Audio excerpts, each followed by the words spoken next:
Well, we're looking at Daniel 9:25. No one understand this. From the issuing of the decree to restore and rebuild Jerusalem until the Anointed One, the ruler, comes. There will be 7 sevens and 62 sevens. So, the fourth significant thing to note concerning the new revelation of Daniel is the starting point of the 490 years. Gabriel indicated that the starting would be the issuing of a decree to restore and rebuild Jerusalem with plaza and moat. We went through that, and we wanted to find out the second test to the two factors concerning the decree of Daniel 9:25 provide two tests which can be applied to the 4 Medo-Persian decrees mentioned above. Which decree historically, which we can chronologically and archaeologically discern, is the one which the angel Gabriel is referring to. And the first test was with a decree permitting the rebuilding of Jerusalem's defenses, including its wall and moat. And we looked at that, and we found out that most likely the decree of Artaxerxes, which issued to Nehemiah in 440 BC, was the one. Second test to be applied to for the Medo-Persian decrees, which one of these decrees is the right one, which decree could be the starting point of the 483 years that would end when Messiah would be present in the world in his first coming. The decrees of Cyrus and Darius failed this test. Using the Cyrus decree as the starting point, 538 or 537 BC, the 483 years would end approximately 50 years before Jesus, the Messiah, was born. And using Darius' decree, 519 BC, the 483 would end approximately 30 years before Jesus was born. Thus, both of these decrees were issued too early to be the decree of Daniel 9:25. So, both of Artaxerxes' decrees, 458 and 445 BC, could pass the test, but the first of these, 458 BC, must be disqualified because it failed the first test. There we go. The only decree that passes both tests is the decree of Artaxerxes to Nehemiah in 445 BC. Therefore, the starting point of the 490 years of the prophecy of Daniel 9 was March 445 BC. Ta-da, Nehemiah 2:1-8. So the fifth significant thing to note concerning the prophecy in Daniel 9 is this: the time when Messiah would be present in his first coming. That's verse 25. Gabriel said that the time from the issuing of the decree until the Messiah, the Prince, would be 69 sevens of years. 69 times 7 equals 483 years. In other words, 483 years after 445 BC, Messiah would be present in the world.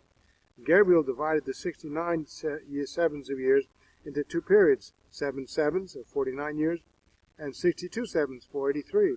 Many scholars are convinced that he did this to indicate that it would take 49 years after the decree in 445 BC to complete the rebuilding of Jerusalem.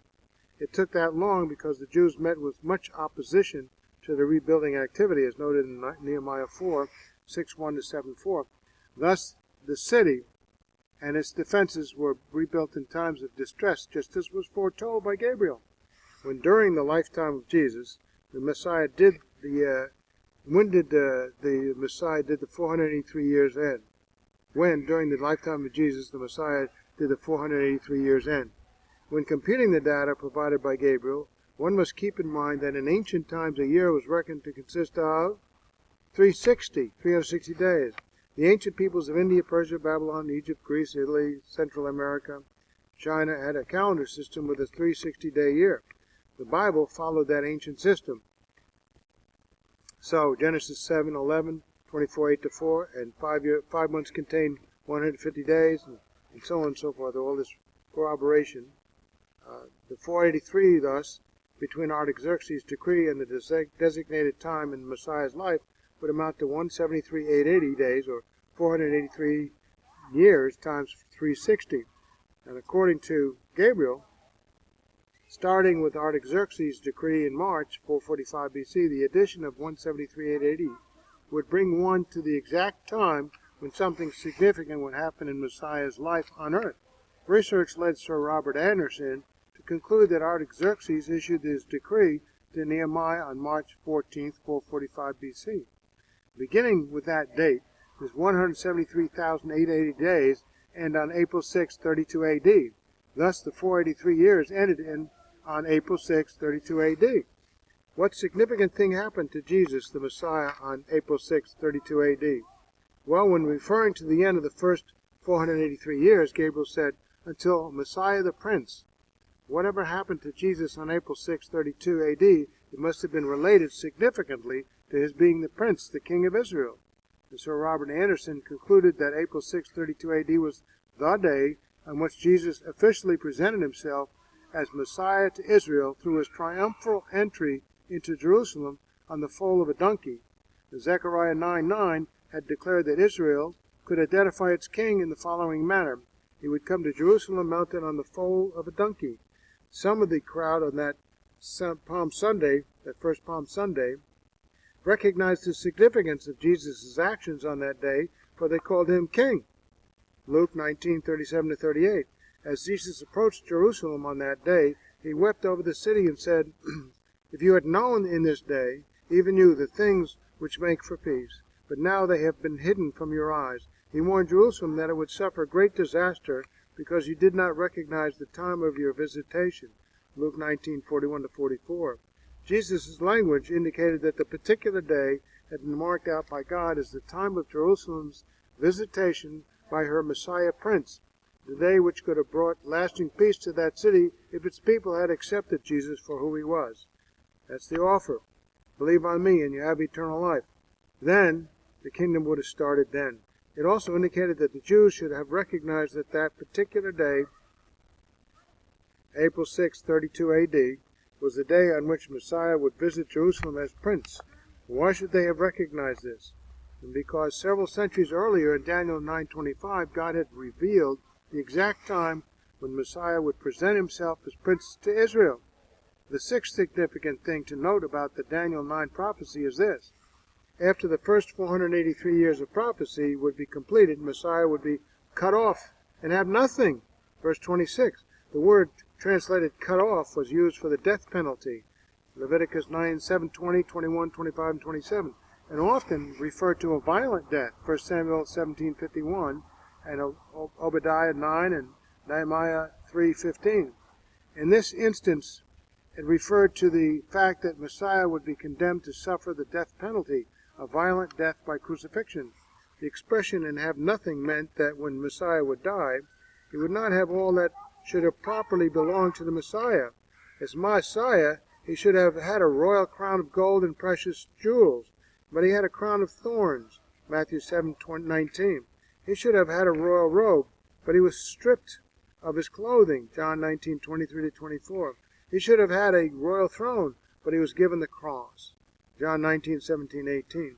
And he should have had the reception and acclaim of his people, but he received their rejection. John 19:14-15. And scorn. Matthew 27:39-44. Well, is this corroborated or what? Every detail. Gabriel said that Messiah would be cut off after the first 483 years. As noted earlier, the 483 years ended on Palm Sunday, 32 A.D. It is a fact of history that Jesus was crucified several days after his triumphal entry on Palm Sunday, Mark chapters 11-15. Since the triumphal entry took place on April 6, 32 A.D., and the crucifixion transpired several days later, then the crucifixion also took place in the spring of 32 A.D. The chronology of Daniel 9 indicated that the triumphal entry would take place then, but does the chronology of the New Testament indicate that the triumphal entry and crucifixion took place in the spring of 32 A.D.? It's a good question. Well, not afraid to go into details. Several chronological factors in the New Testament play a role in determining the year of Christ's triumphal entry and death. Two of these factors will be explained here. First, Luke declared that John the Baptist began his ministry in the 15th year of the reign of Tiberius Caesar, Luke 3:1-3. There is no substantial evidence to the effect that Tiberius began his reign in 14 A.D. Therefore, the 15th year of Tiberius' reign would have been in 28 A.D. Since John had an established ministry before Jesus came to him, Mark 1:5-9, it is probable that Christ was baptized and began his ministry late in the fall season. This would mean then that Christ began his ministry in the fall of 28 A.D. Epiphanius a church bishop on Cyprus during the 4th and 5th centuries, declared that Christ was baptized in November of 28 A.D. There is substantial evidence for concluding that Jesus ministered for 3 years plus several months.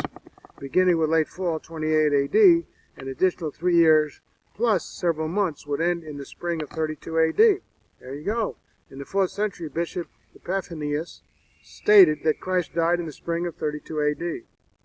So, second, during the first Passover of Jesus' ministry, he cleansed Herod's temple in Jerusalem, John 2:11-16. On that occasion, the Jews said, it took 46 years to build this temple, John 2:20. Many historians agree that Herod's temple was not finally completed until 64 A.D. In light of this, the Jews' statement meant that Herod's temple was in the 46th year of its building at the time of their statement, also at the time of the first Passover of Jesus' ministry.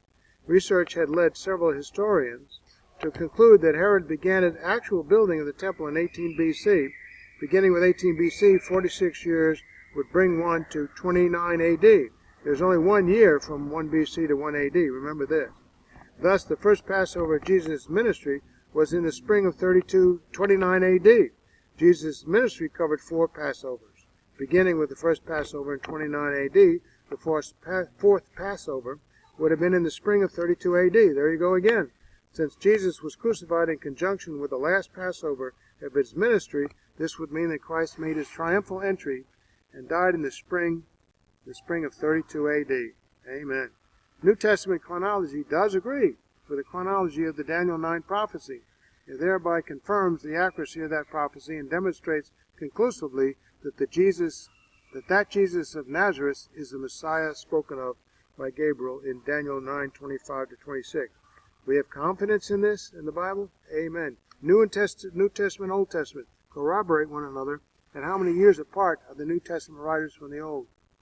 At the end of 483 years, the Messiah will present himself to Israel on Sunday, Nisan 10, AD 32, and then he will be executed as a criminal, crucified, but not for himself.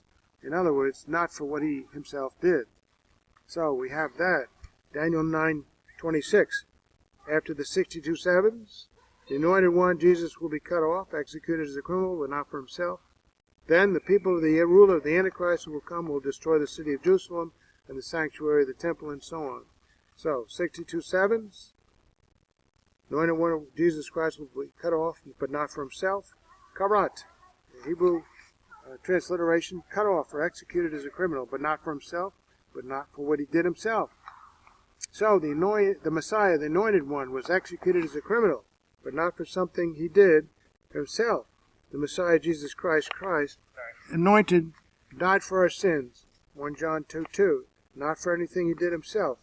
At the end of the stipulated period of 483 years, which began when Nehemiah received the decree from Artaxerxes to rebuild Jerusalem on Nisan 1, 445 B.C., our Lord presented himself as Messiah exactly 173,880 days later when he rode into Jerusalem on a young donkey. Remember that number. Sunday, April 6, 32 A.D. Matthew 21, 1-11. Shortly thereafter, the text says, after the 62 sevens, the Anointed One will be cut off. So after this presentation of himself as ruler on Palm Sunday, April 6, 32 A.D., the Lord Jesus Christ, the Anointed One, was crucified as a criminal, as the prophecy in Daniel predicted. Matthew 21, 1-11.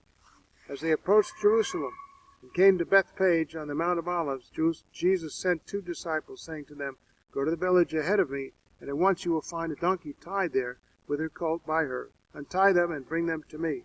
If anyone says anything to you, tell him that the Lord needs them, and he will send them right away." This took place to fulfill what was spoken through the prophet. "Say to the daughter of Zion, see, your king comes to you, gentle and riding on a donkey, on a colt, the foal of a donkey." The disciples went and did as Jesus had instructed them. They brought the donkey and the colt, placed their cloaks on them, and Jesus sat on them. A very large crowd spread their cloaks on the road, while others cut branches from the trees and spread them on the road. The crowds that went ahead of him and those that followed shouted, "Hosanna, the Son of David! Blessed is he who comes in the name of the Lord! Hosanna in the highest.